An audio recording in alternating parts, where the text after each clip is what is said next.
So I'm heading to a business trip to Bangkok in a couple of days, and I just wanted to show you how I save some money on business trips. All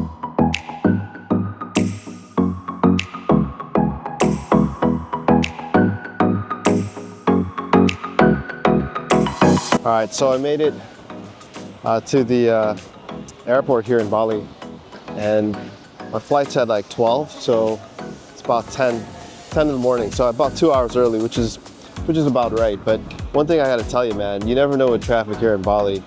You could be stuck in traffic for like 2-3 hours randomly, especially in the Sanur area. So always take the extra time and leave early if you can. Having a flight here in Bali, because you never know what's gonna happen, man. I just realized I made the cardinal mistake with traveling, which is to leave my power bank, my chargers for my laptop and my phone at our villa in Bali, so I'm kind of screwed.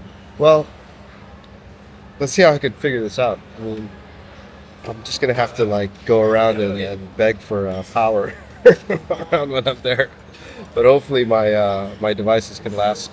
It's like a 3-4 day trip into Bangkok. So yeah, this trip is this is my first business trip for fofy, which is quite exciting. So I'm all checked in. I'm just waiting for the airplane to get ready at the gate. But you know, one thing I got used to living a spoiled corporate life was all the business trips I used to take in business class and nice hotels and good food and dining, and that's totally not the case anymore, right? So what I found is that there are some airlines, budget airlines, that are really good actually. These are subsidiaries of large airlines that are very reputable, such as Singapore Airlines or Qantas in Australia. So they've got really good infrastructure, and the budget version of these airlines is actually quite safe and very well run. So these are the Scoots, the Jetsstars. But today I'm actually flying AirAsia because there's not that many planes leaving from Bali to Bangkok. It looks like I may have found a secret hiding place where people just check that out. It's a hangout. As I'm waiting for the plane to get ready, I figured I'd just take a moment here to explain a little bit about fofy and what the business is, what the startup I'm doing is about. So fofy is an ideology. There's no business around it. I'm not trying to make money selling this ideology. I just want people to learn of it and try and practice it, to factory reset themselves so that they can emerge in a new form and have a new trajectory in their life path, which is something I've been practicing, and it's gotten me to where I am here today. Now, the startup I'm doing is the actual implementation or the experiential component of fofy. So that means being able to actually practice some of the principles of fofy together. And that will require certain capital investments and a business to run. This is where it will cost money because we have to run the facilities. And I was thinking maybe we create a retreat center or a sanctuary physical space in Bali perhaps, which is one of the spiritual energy centers of the world. So that's one of the things I'm exploring. But there are other deployment ways, and some of them include layering it on top of existing infrastructure, such as hotels, resorts, and clinics, and so on and so forth. So that's what I'm exploring with this trip to Bangkok. There's a company and a group that have assets that they're looking for soft products, such as the program that fofy will become once I complete it.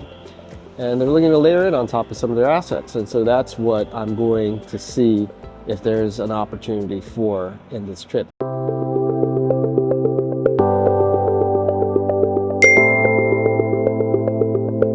right, so I made it here. I'm in Bangkok.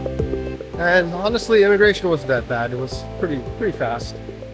So the problem now is I came at a time where it's pretty much going to be, it's going to be 5 o'clock soon. So I definitely don't want to hit rush hour. And so I'm not going to take a Grab or one of those taxis. Instead, I'm going to try and take the MRT train system, which I've never done here in Bangkok before. So I'm walking over. I guess you have to go through the domestic terminal to get to the red line. I'm going to take the red line to get to my hotel. So let's see what this leads us to down the rabbit hole. Bro, this is quite a lot, man. Well, the good news is it's actually there's like 500 directions along the way, so there's no way you can get lost trying to find this. But dude, it's a little bit of a hike, man. Good old Thailand. Hey, one of the things I really looking forward to the food here, man. Huge fan of Thai food. It's just not the same when you get it outside of Thailand. But man, it's buggy here. I mean, this is like Singapore buggy. Unlike Bali. Alright, so it got me a ticket. I had money that was too large that the vending machines couldn't take. So I spoke with somebody. So I know where to go to and take an exchange to get to my hotel. But here's the funny thing. This is what you use to get in. It's like a, looks to me like a Go chip, you know? I was expecting one of those like piece of paper printouts or a card even. But it's like a backgammon chip. Pretty interesting. Oh. So I'm at the DMK, which is the OG airport here in Bangkok. It's the older of the two airports. And it's kind of cool because the train station gives you this awesome view of the airport behind me, if you can see. And so, mostly it's AirAsia, Thailand. A bunch of other airlines as well, but this is domestic and some international flights. Usually the more budget airlines, which is the one I took.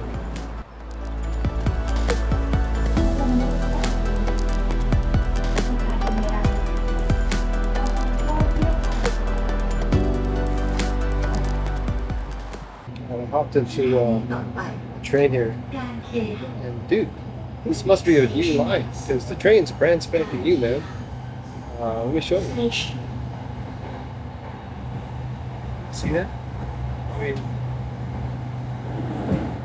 it's a brand spanking new train. I'm pretty impressed. Thailand has really upped its game in the infrastructure. All right, man. Made it out the MRT. It's actually not that bad, man. It's just like any other public system. It was rush hour, so I got caught with all the people going to work, going home.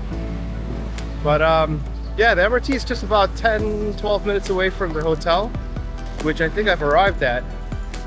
It's this colorful building here. See it? The Fig Lobby. Dude, that looks like something out of like Dolly or something. It's kind of cool hotel actually. Kind of interested to see what it's like when you check in. Let's take a look at this closer. All right, try to avoid getting killed over here. The Fig Lobby. Look at that. Dude, check out that lobby. This is a very artsy hotel, right? I'm like in Alice in Wonderland over here. All right, 402. Gotta find 402. 1 second. Oh, here, 402. Let's go check it out. So this is a room, and it's kind of funky, man. Like, look at these slippers.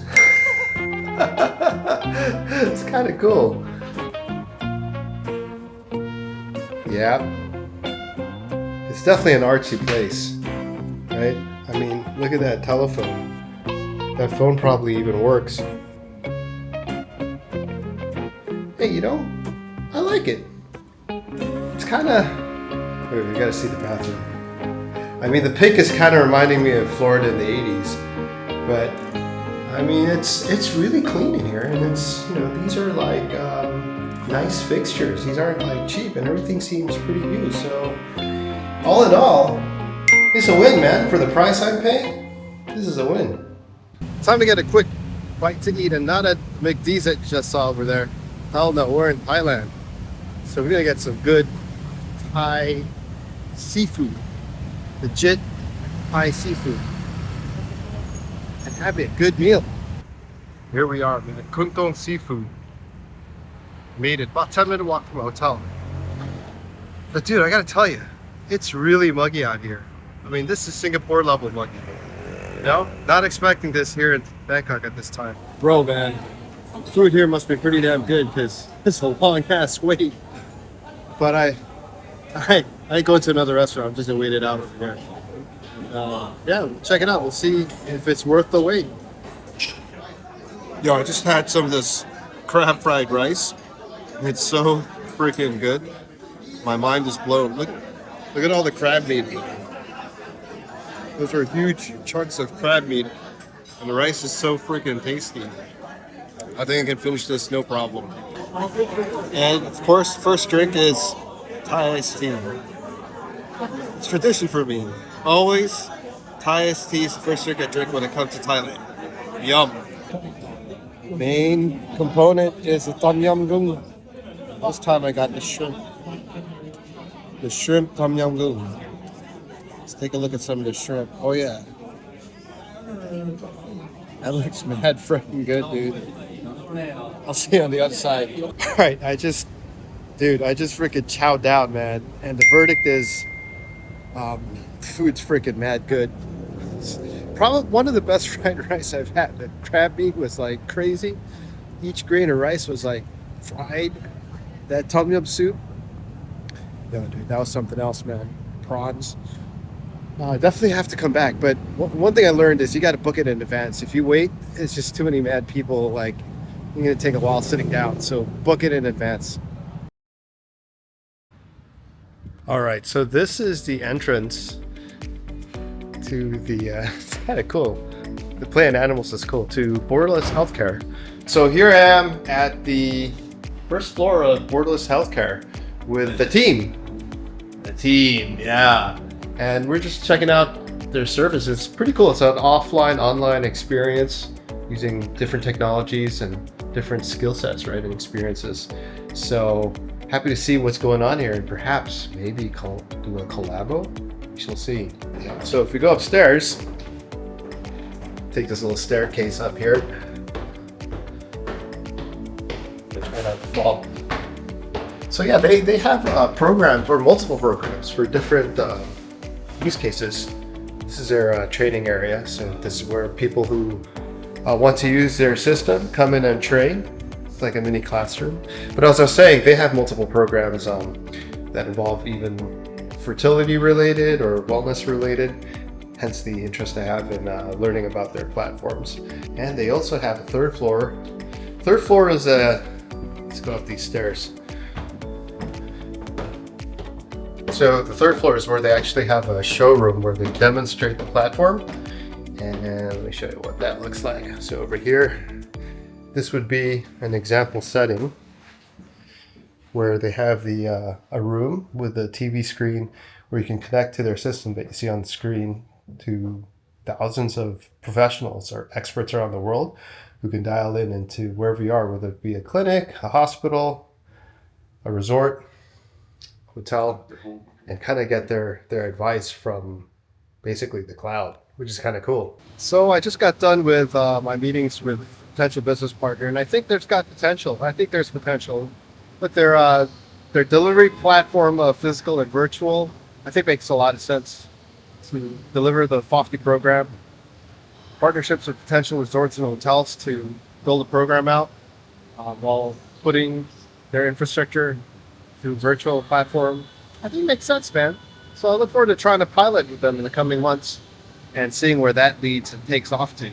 Yeah, so that kind of wraps up my little vlog here in Bangkok, Thailand. You know, to sum it up, kind of impressed with the infrastructure. The MRT was brand new, and traveling honestly from the airport to downtown was no different really than in Singapore. Traffic kind of was sucky still though. Food, freaking awesome. Standard of living here is risen, you know. Really good healthcare, believe it or not. Probably one of the best if not the best in Southeast Asia. Really good education, good prices. You know, things are looking good for Bangkok. I really do think it's an up-and-coming city. And I know many people are moving there. A lot of people from China have moved here. A lot of my friends actually from Shanghai have moved to Bangkok, and there are even people I know in Singapore who are thinking about moving to Bangkok for these regions. So something to definitely check out. And having said that, I'm going to wrap up and sign off on this little trip vlog. See you in the next episode. Peace.